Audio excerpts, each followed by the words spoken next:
Welcome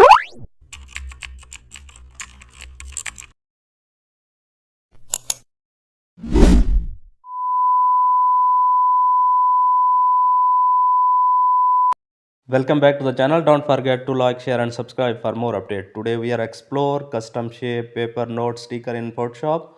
Open Photoshop and create a new canvas. Select the custom shape tool, choose a note or paper shape, draw the shape in the center, change its fill color to yellow. Duplicate the shape and also move duplicate slightly downward. Now change its color to darker shade. Add text on the top shade using type tool. Adjust line spacing manually or naturally. Rotate the node slightly for realism. Double click top shade layer. Add subtle drop shadow. Then press OK. Also check zoom out and preview. Check each and everything of the project. Sticky note looks natural. Your design is ready in Photoshop.